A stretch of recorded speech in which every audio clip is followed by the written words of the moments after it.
Hello and welcome to another episode of Fortunes and Freedom. You already know me, Joe Pellegrino. You're probably wondering why I'm on this side of the table. It's very atypical because that's actually my good side. But I got a big old zit on the back of my neck. I'm going to be straight up. So I didn't want y'all to see my baby shark Band-Aid. And so I figured I'd just sit on this side so you can see my bald spot. Anyway, I have a awesome guest on the show today, a local legend. I've got with me Vivian Grimes, the owner of Henri Noël Jewelry. Hey, Vivian. Hi, I'm so happy to be here. So happy to have you here. We started working together, about a month ago, kind of talking. Yeah, started the conversation. It's been so much fun kind of seeing what you guys have created. And I even knew about you well before we had our first conversation, just through Yami and Marilyn. Okay. And they were always talking about the girl with the jewelry and how she's killing it and all this stuff. So let's start right back from the beginning. So tell us, you're from here. You're one of the few. Mm-hmm. You're from the Naples area. So tell us a little bit about kind of where you came from and how you ended up back here. Okay. So I'm Vivian Grimes, the founder of Henri Noël. I born and raised South Florida, Naples. I lived here through high school, went to Boston College, lived there 4 years. And then afterwards, I went straight out to Los Angeles. So I got my master's at the University of Southern California. Cool. Where I was able to do my 5th year there. I ran cross-country track at BC, had 1 extra year, did it at USC, which was great because it allowed me to kind of reach my goals on that last year I had left. And then I also was able to get my master's in entrepreneurship and innovation. Oh, is that what you got your master's in? Yes. Yeah. Cool. No, it was awesome. I have no regrets, and I've actually sent a lot of other people through that program just because the mentors I found there and the success was just amazing. Anyways, I knew I wanted to be in Florida sunshine. That was like just like warm weather. After going to Boston, I experienced it, I did it, and I never looked back.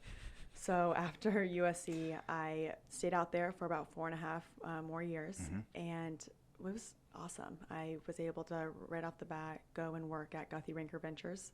So I did a lot of analytics, and then I moved over to brand management marketing, and I had great experiences. Again, had awesome mentors that really taught me. I learned so much from them.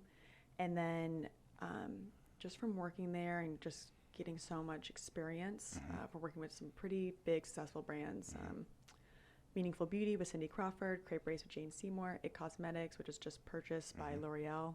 Was it really? Ago. I didn't realize that. Yeah, huge acquisition. That's It Works, right? That one?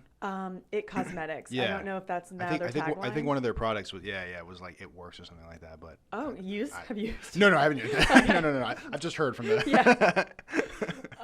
And then all through working, I always had some type of just bug. I would wake up all the time with random ideas. My boyfriend, at the time now my fiance, I'd throw him out and he'd be like, oh, okay, go back to sleep.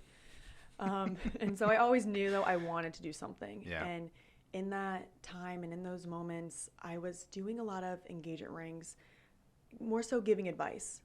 My family, they've always been in the business. They've actually been in Naples, Florida, had a jewelry store. It is now certified. It used to be called Henrik's back in the days.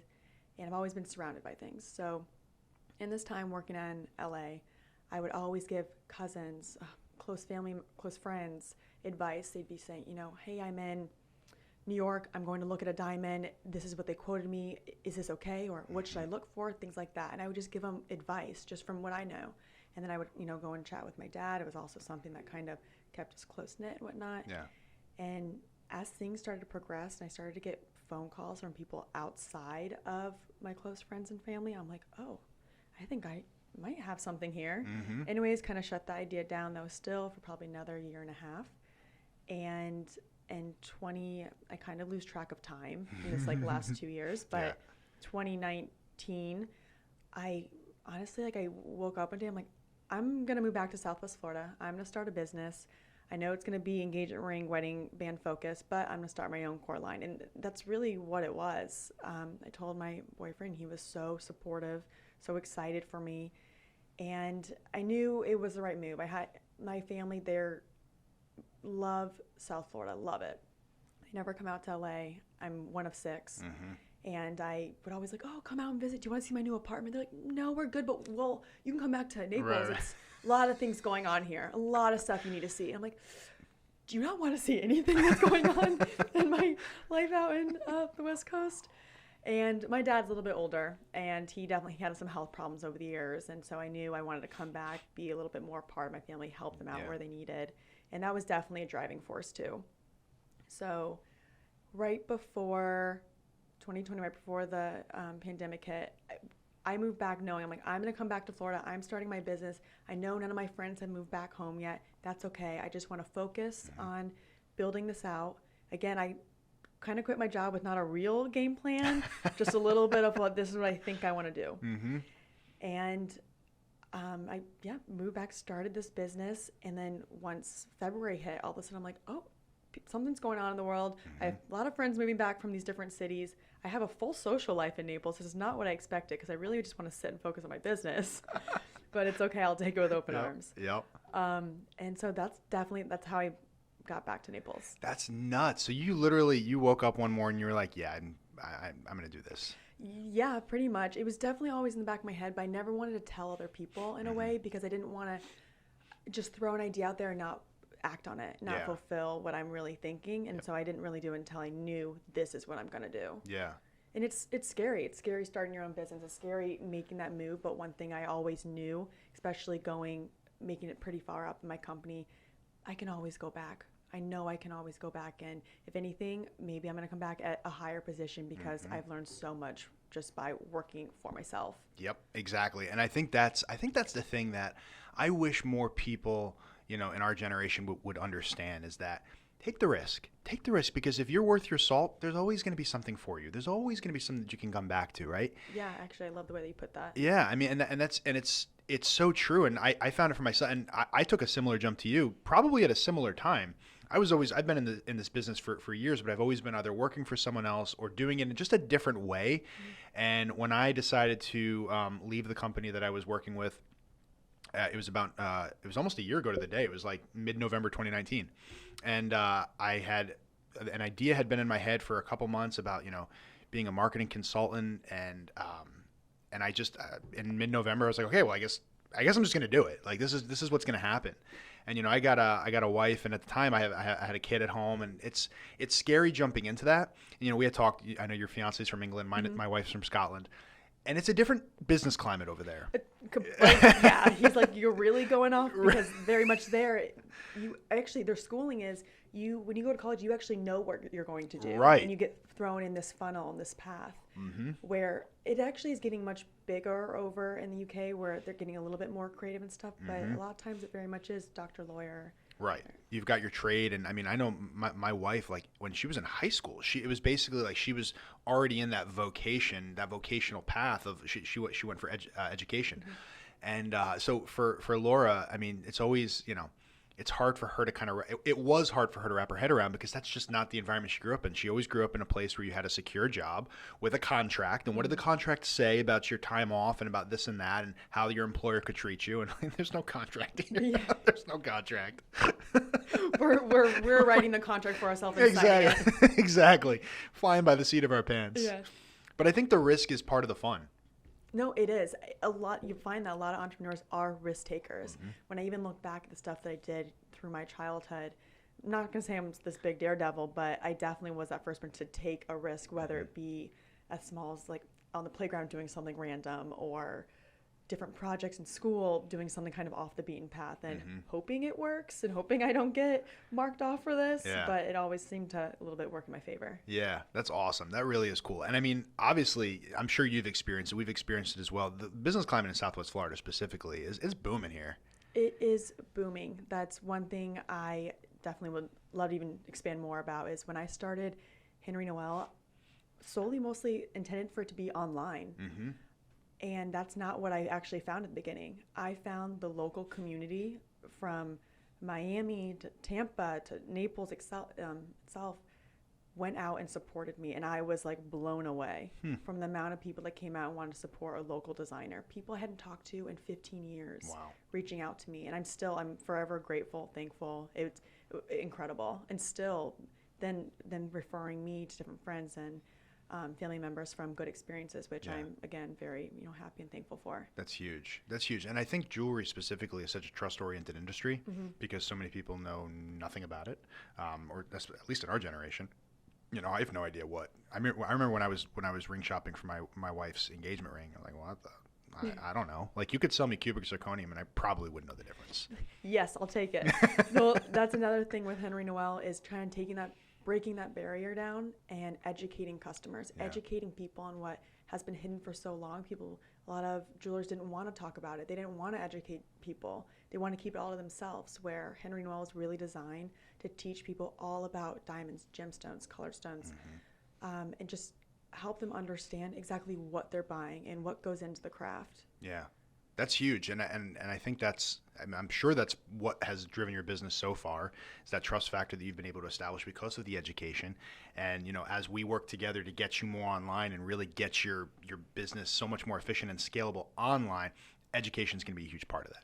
No, I'm actually psyched. I call myself oftentimes the worst salesperson, because I think with diamonds, a lot of times to meet your budget, there are so many different avenues that you can do in terms of sourcing that perfect stone that fits your budget based on, changing the clarity, changing the color, things like that. Where a lot of people are like, wait, I don't have to spend this much. I'm like, no, let's do this. Right. Right. And no, it's been fun. That's really, really cool. Well, yeah, I mean, and as far as going back to the business climate here in Southwest Florida, I would have never thought that in a million years. I came to Naples 5 years ago kicking and screaming. Did not want to be here at all. I'm from Jersey originally. I've lived in Florida for the past 13 years. I've been kind of all over the place. And to me, Naples was just a sleepy retirement town. Like I know that people call Florida God's waiting room generally, but like Naples was the accelerated path, the ER, I guess. But I am just blown away by the entrepreneurial climate here. It's unbelievable. And I know that FGCU, they've got their entrepreneurship program. Yeah, and I think that's a big piece of it, that I guess the local governments here in Lee County and Collier County, they're really investing into these programs and these incubation programs and all these different things to drive entrepreneurship here and ultimately drive commerce in Southwest Florida. No, it's incredible. And as I've started to see Naples grow, you can see all of these local businesses. This is rare that so many local businesses in this town are surviving and thriving versus a lot of towns getting more corporate, which is great too. But it's so cool to see that people's different passions and things like that are working. Yeah, it really is really, really cool. So talk to me a little bit about your passion for jewelry. I mean, you said it was a family thing, kind of started that way. I think a lot of people that start off in family business usually run as far away as they possibly can. So tell the sort of family story and how that sort of ignited your passion for jewelry. Sure. So my dad, Rick, and his father, Henri, they moved from Providence, Rhode Island, which used to be the capital of jewelry way back in, 60s, things like that, before we really started sourcing overseas. They moved to Naples, Florida for their passion for golf, things like that. Of course. And they started one of the first jewelry stores here. Let's see, when my dad had turned 50, I definitely think he went through, sorry, Dad, a little bit of a midlife crisis. He was like, I'm selling this off, I'm retiring, I'm going to do so many different things. He lasted about 3 years and was like, I miss going to work. I miss interacting with customers. I miss dealing with diamonds, creating things. And I've always just had that as my mentor growing up. I mean, always him instilling his desire, his passion for his work. And I think seeing that and seeing how much fun he had and how he was able to use jewelry as a creative outlet as well as like a business outlet. Being surrounded by him and my grandfather, I knew I always wanted to do something. I really wasn't sure what. And people always would tell me, you should go back. You should start getting into jewelry. I'm like, no, not for me. I don't think it's really for me. It's different when someone tells you what to do, you don't do it. You have to discover it on your own. So as I started dealing with different people, again, when I was in LA, people come to me for advice. It was so cool to be a part of those big moments in someone's life. Even though I was just giving a little bit of advice, I still felt like I was a part of this really cool story. Yeah. I was a part of these two people that love each other, helping them find a ring that worked for them. And I loved it. I loved that feeling. And that definitely was something I wanted to be more a part of.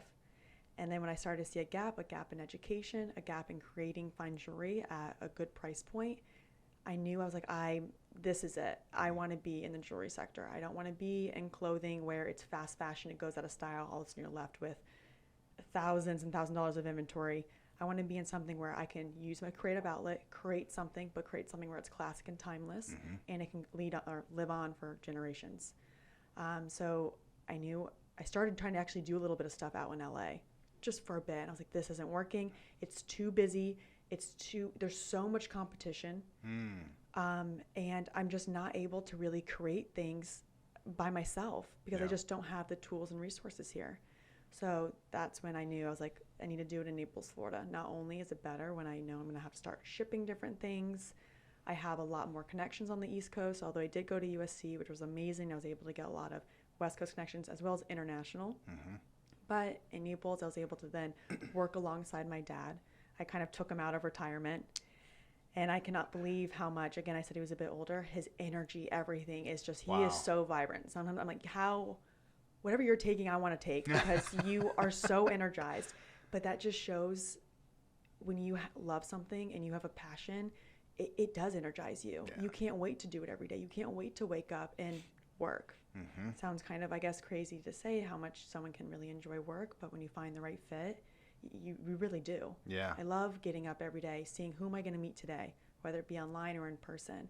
What am I going to make today? How am I going to extend the line, create a different collection? There's so many different parts that come in to this jewelry industry, and it has just definitely fired me up. That's awesome. And that is so awesome hearing about your dad too. And obviously, you pulling him out of retirement, he's got, something to work for, something to do, but he's also got to be so energized by the fact that his daughter is picking up his mantle. Oh yeah, don't even get him started on that topic. Oh, I can't even imagine. Yeah.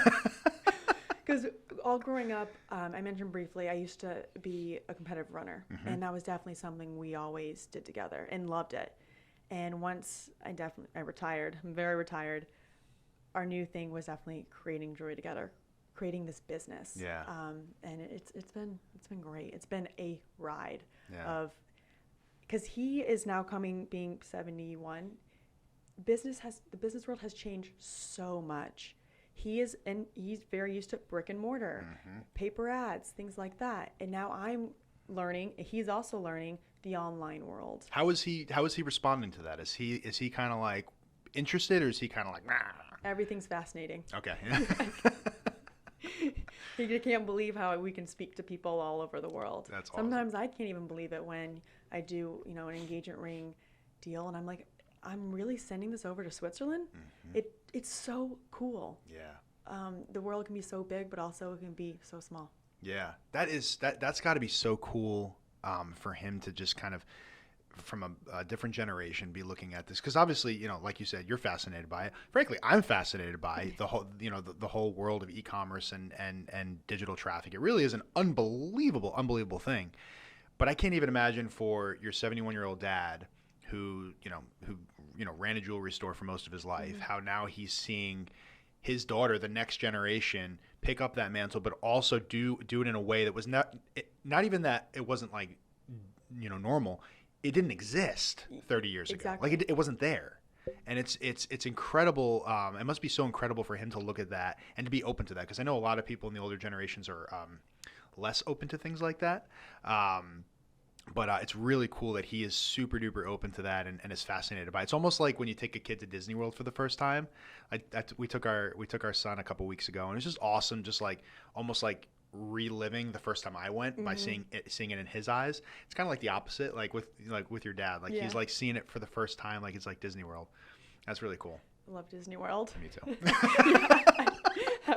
Far more than we should. Yeah. I know. Like your son probably want to leave. You're like, no. Yeah, no, but the fireworks, yeah.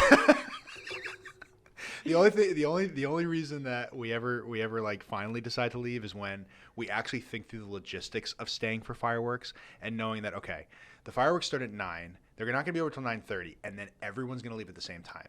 So best case scenario, we're getting back to the hotel at 10:45. Like best case scenario. See, scenarios like that. That's why I always try to keep in decent shape. I just run. I jog it out. Try running with a 3-year-old.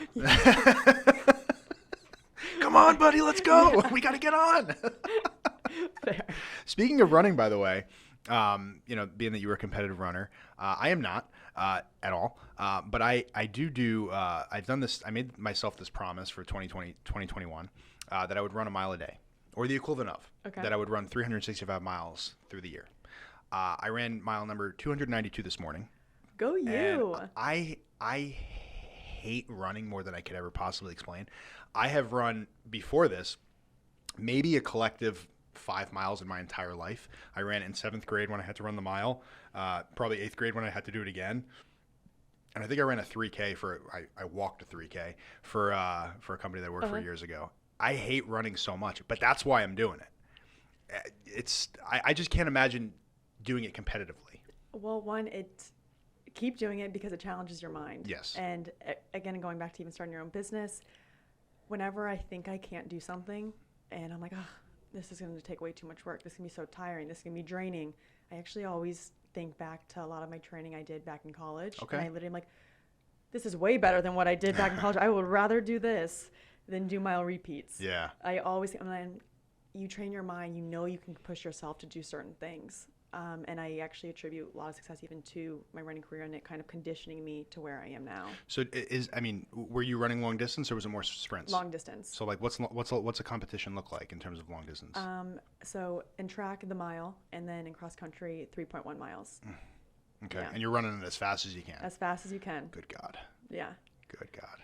And I can't even imagine you could. It's mental. It's all probably mental. more mental than it is physical. It's all mental. You can the ways you can train your mind to tell your body to do certain things is incredible. That's all I can say now. Yeah. It's like if I were to go back and run, I can't say that I love running either, especially being able to not hit certain times like I used to. But I know the benefits that it brings. Or sometimes I always say on my birthday, actually, every year I go and run 5 miles on my birthday. Really? Because I don't really run those distances anymore. But I'm like, I want to be able to show myself I can still do it. Yeah, man, 5 miles. Ooh. My wife ran a marathon a couple of years ago, and she was like running when she was training for it. She would be like, "Yeah, I'm gonna go run 16 miles real quick." 16 miles. Good God. I mean, literally every morning when I do my mile, I get to 3/4 of a mile and just like I couldn't push past this if I wanted to. I couldn't push past the mile.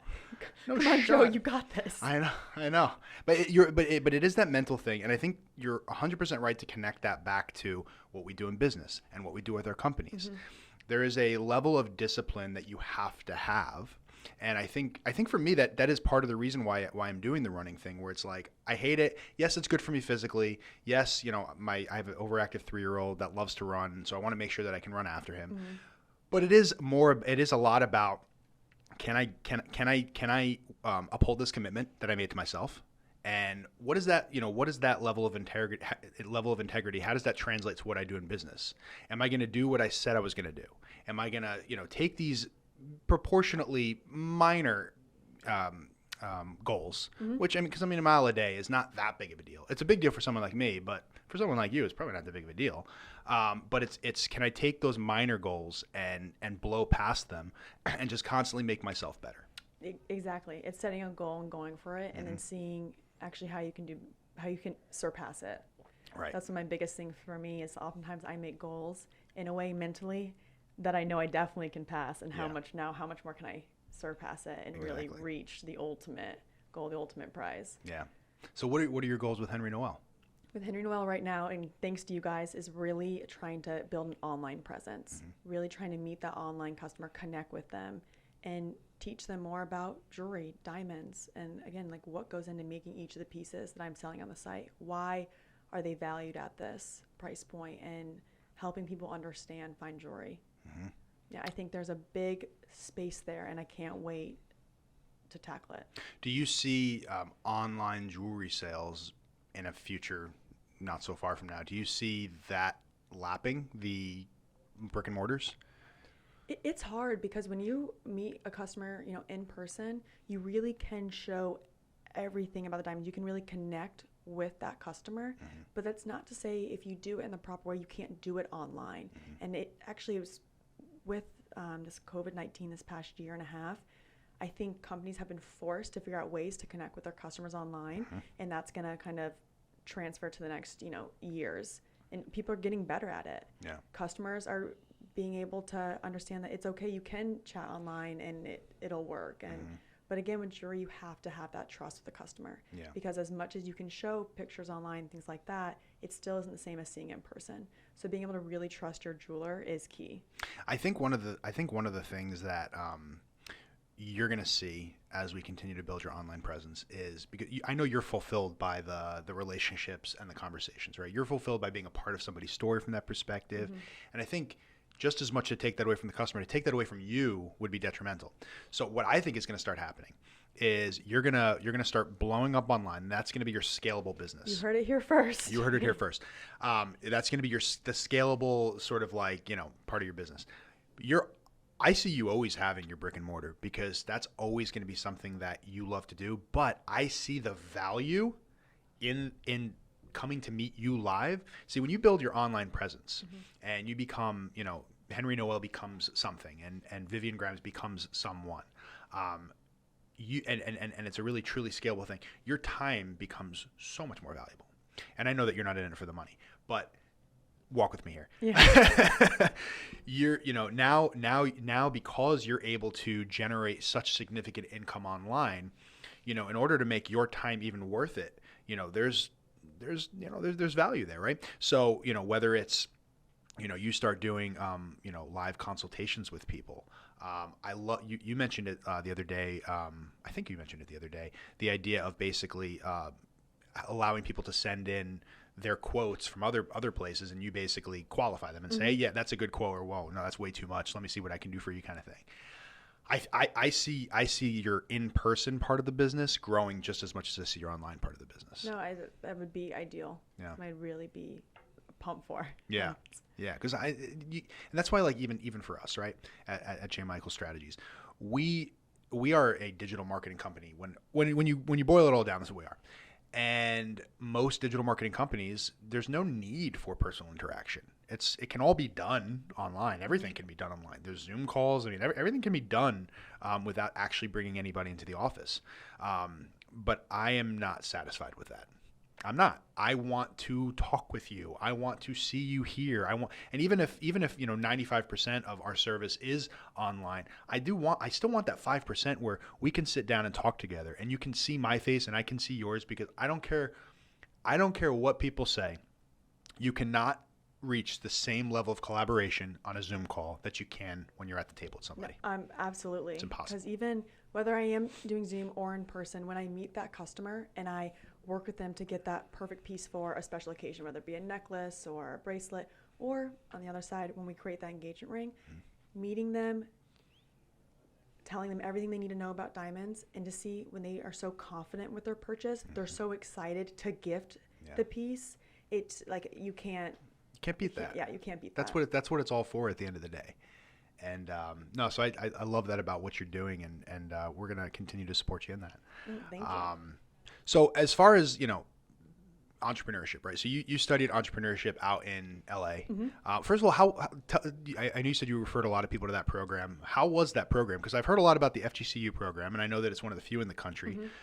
What was it like at USC? USC I think it might have been one of three, top entrepreneurship programs in the U.S. And it was incredible in that right when we got there, you start a company. Wow. You pick a team, you start a company, and you just go for it. They walk you through different steps, things like that. And everything that really should be done in a way, I wouldn't say it always is done that way in terms of you laying out your perfect budget and you figuring out your exact people, if you want to go to VCs for money or not. I'm here to say that I really didn't really take the best advice. I really was like, I have this idea, I'm going for it, and I'm going to make it work. Yep. But we started a company, Brewery X, actually, and when I finished the program, I didn't go through with after school launching Brewery X in real life, but two sisters in my group, they did, and it is in, I think, over 100 markets, really, bars, things like that, and it's incredible, and it's fantastic beer. But it was just so cool to be a part of building Brewery X, and then all of a sudden it truly launched into a real company, and it is prospering. That is so cool. And then again with the entrepreneurship program, especially being out in LA, we meet so many people. We have so many speakers come and talk with us, share their stories, which either you resonate with or you learn from them. And it's remarkable. And again, with USC, you have people coming all over the world. Right. It's not even people from LA. It's people from China, the UK, all over Europe, all over the US, and you just meet all these different connections. And I found that even with starting Henri Noël, is that's why when I like all these different pieces and everyone then knows someone else, and it just shows again how small this world can be. And if you make these real connections with people and they believe in what you're doing, it works in your favor. Yeah. That's really, really cool. I wish I knew about such a program when I was in college. It might not have existed when I was in college, but I think that's so fantastic that that's happening, even at a academic level, because like you said, when you started Henri Noël, maybe you didn't follow all the pathways that you learned, and I certainly did not either with J. Michael Strategies, and that's just kind of how it goes when you've got a great idea and you just want to push it through. But it's really cool to hear that, even at that academic level, that students are able to learn that and to do that hands-on. I love that they had you start a business. That's really, really cool. Oh yeah, and even like now with starting Henri Noël, sometimes I'll go through things, I'll hit obstacles. I'm like, I remember this actually happened to me before, and this is what I'm going to do to solve the problem. Yeah. So it's really helpful. And again, with my previous job, that was so helpful in terms of all the different multitasking that I had to do. Mm-hmm. I see that again playing every day with Henri Noël is you wear so many different hats being an owner of a business. And although you might think you know everything, something pops up, I think daily, that you either learn and then you figure out how to deal with it. And I think what makes entrepreneurs different is that when we hit obstacles, it's not the end of the world. It doesn't, it might in a sense feel rough in the moment, but it's never the end of the world, because there's always another idea, or there's always a way to get around it. There's always a solution. And even if it's like, wow, okay, that pathway that I've been on, that ended. Well, I can sidestep because there's another way that we can make money off of this, or there's another thing that we can do. There's always a solution. There's always something. We're always failing forward, not backwards. Yeah, true. I keep a sense of humor with it. So a lot of times when I'm like, okay, what is today bringing me? All right, let's see how we can figure this out. Yep. And you have to have that sense of humor, because if you don't, you can very easily get wrapped up in the minutia of, all the crap that ends up happening with owning a business. I mean, there's plenty of stuff that will slow me down. I'm sure that slows you down. But at the end of the day, it's always challenging yourself to look at the big picture and sort of come back around and be like, okay, today sucks. Tomorrow might suck too. But let's zoom out for half a second. And how does today and tomorrow play into the grand scheme of everything that I'm building here? Is it really, am I going to let this completely sabotage what I've been building all this time and what I'm going to continue to build? Or am I going to move past it and figure out another way, figure out a solution for it, or move past it? Totally. And as I feel like I've gone through different paths, different avenues to growing Henri Noël, one thing I always have to remind myself, I even have something like written right in my office, it's like the foundations of Henri Noël. Why did I start this? Yep. What has made Henri Noël successful so far, and always reverting back to that, because so many different things again come up, but I think staying to your pillars, to your roots of your business is so important. Staying to your story, and ultimately that's kind of what drives the business. And Absolutely. Again, that's how it started. That's where your passion came from, and staying true to that. Absolutely. And I think, obviously in this day and age, the whole, staying true to yourself, following your passions, all that, I think sometimes that gets a bad name. I think sometimes people follow that and they end up in a position where they are not able to support themselves financially, and they're looking at it as, I just want to paint, balloons all day, and that's my passion. I'm like, well, okay, well, how do we monetize that passion? Because you're not going to feed your family painting balloons. But I think you do, when you actually love what you're doing, and when you love what you're selling, more importantly, you're going to sell a crap ton of it because you actually love it. You're not being a greasy, snake oil salesman. You've got a good product. That's true. With each of the products I release with Henri Noël, I actually wear them for about 4 to 6 weeks to make sure that they really are durable. They're doing what I'm describing, people that I'm selling, is actually what it is. I love that. So I have a whole box of failures, and that's okay. So even with those failures, I'll actually take those diamonds gold, I'll melt them down, I'll create new pieces with it. But truly being it, and because once I see a product has kind of went through my quality check or whatever. Quality check, I am so excited to release it.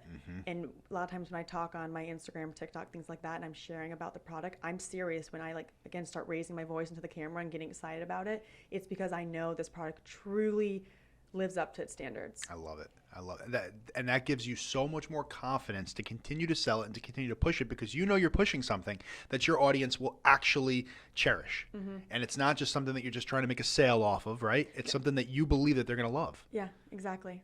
That's so important. And it's the same for me. I am the farthest thing from a salesman. I hate sales. Hate it. But if I actually know that I have something that you need, it's a lot easier for me to sell.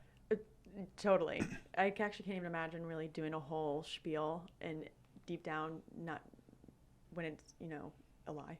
Right. So, we're not caring about it, or exactly. Yeah, so when I really am talking about the different pieces, talking about the engagement rings, I am like so excited to tell you this is why it is perfect for you. Yeah. And if you truly don't, then let's pivot and figure out another product that, might fulfill you or, give you what you need. That's fantastic. That's absolutely fantastic. I love that. For me, I have like a little bit of a guilt complex.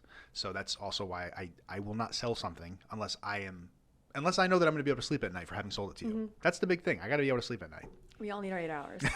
Absolutely. We try. Absolutely.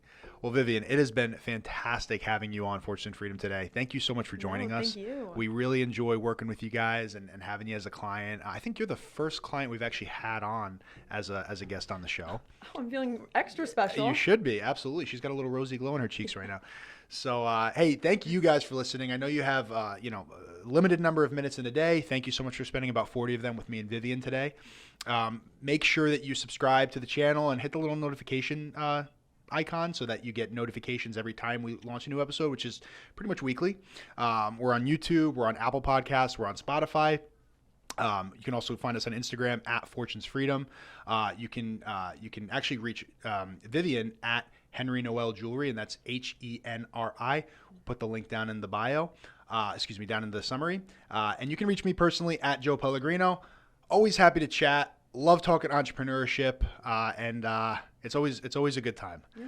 So thank you guys for listening, and we'll see you next time. Thanks. Thanks, Vivian. Yeah.